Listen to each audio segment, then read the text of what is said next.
All right, guys, here we are with the winter motorcycle storage shed final episode. I'm pretty much there. I mean, there might be a couple tweaks that I do depending on how much I use this, where things migrate. Like I said, I mean, with all these projects that I do, I always end up tweaking them down the road, or I find a different way to do it. But this is what I kind of slapped together for this. It's fairly cheap, fairly simple. I didn't really put a lot of design into this. It just kind of, was what it was. I apologize that it's taken this long to kind of finalize it, but I've been going through a bunch of stuff personally that I'm not going to get into here, but basically I haven't had a ton of time to focus on this. I've been focusing on a lot of other things. Anyways, that being said, it's pretty well done like we kind of talked about in the previous episodes. I'll give you kind of a quick rundown. So my motorcycle's underneath here. I've got it up on the stands. I've basically put a ledger board along the back wall, and I've put a sheet of plywood off that ledger board, which is just above the height of the motorcycle.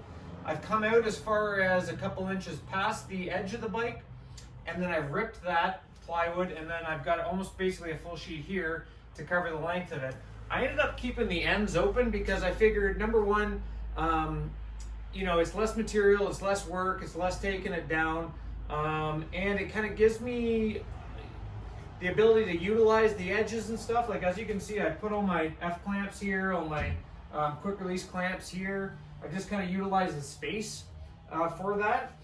On this end, I just took a piece of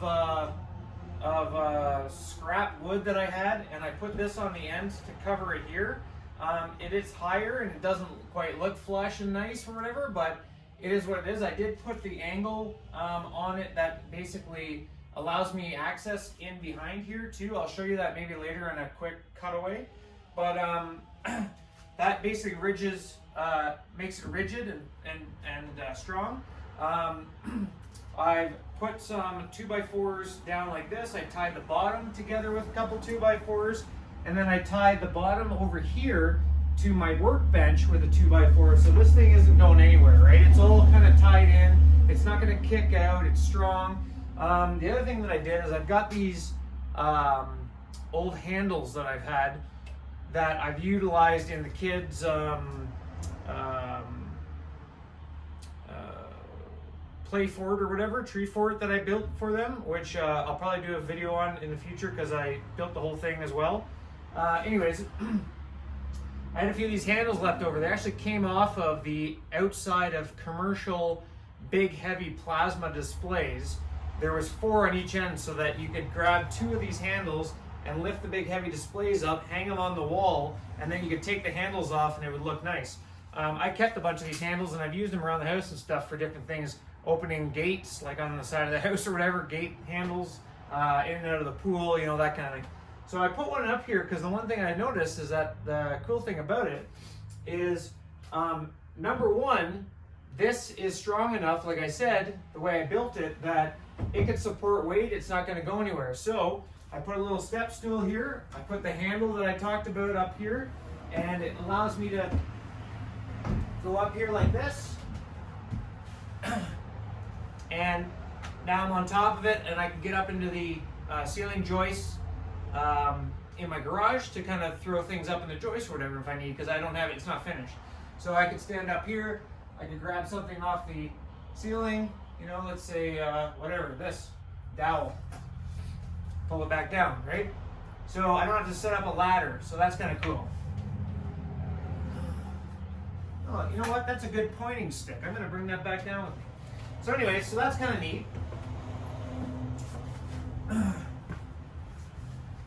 The other thing that I found that's really handy, and I kind of knew this going into this, but this basically now becomes like a worktop bench. So if you ever do any like really fine work, if you ever do any soldering or things like that, the finer the work that you do, the more you want that closer to your face, to your eyes, because it's the fine work that lends itself to that kind of height of a bench. A standard woodworking bench, however, you want lower because you're putting force into, let's say, a cut. if you're using a wood saw or something, you want that bench to be at that force. If you got a bench up here, you're using like your shoulder and you're not using your muscles properly, right? So there are different benches, heights suggested for different types of applications, different types of work. So the cool thing about that is that this guy now becomes a really high bench where I can do that high work up here.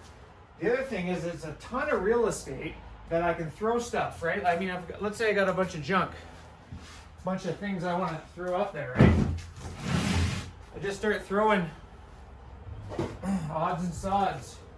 Get them out of the way, right? You can get things out of the way.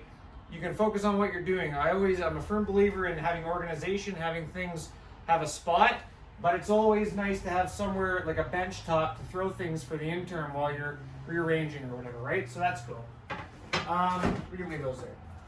So, like I said, next year what I might do is I might look at, right now this is a fairly permanent thing kind of, right? So I might look at seeing whether or not I can get away with taking this off and making it into a shelf up here or something like that, so that I can kind of dual purpose it. Like I said, I think I mentioned that in a previous video possibly, but I wanted to kind of dual purpose it.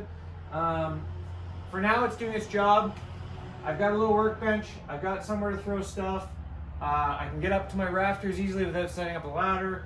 My bike's protected. So all in all, it's a successful job. I think I didn't spend a lot of money. I had some of the material already. So anyways, that's it. I hope it helped. If you've got any questions, got any suggestions, comments, feel free to throw them out. I'm always looking for ideas. I'm always looking for comments on, hey, you know, that's interesting idea. Did you ever think about doing it this way or whatever?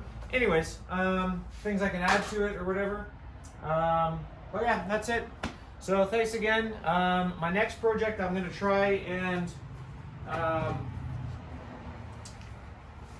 and feature is another reason why I haven't gotten to this is I've been trying my hand at refinishing firearms. So I've got an old 22 Cooey, which is a Canadian brand made in Cobourg, Ontario. And this 22 I got, and it was in rough shape. Really, the stock was just beat up. It was rusted. The internals were full of cobwebs and stuff like that. Anyways, so I took it all apart, and I didn't do any videos of the previous, but I took a bunch of pictures. So if I do post something, I'll put that up there. But here's the after of the stock. So this is the stock. Like I said, it was beat up. Like, it looked like it had been used for a hammer. It was deep gouges. So I took my time and really sanded this down nice. And it's really quite nice. Now I'm going to do a stain or a sealer on the stock and put it all back together. I had to do a bunch of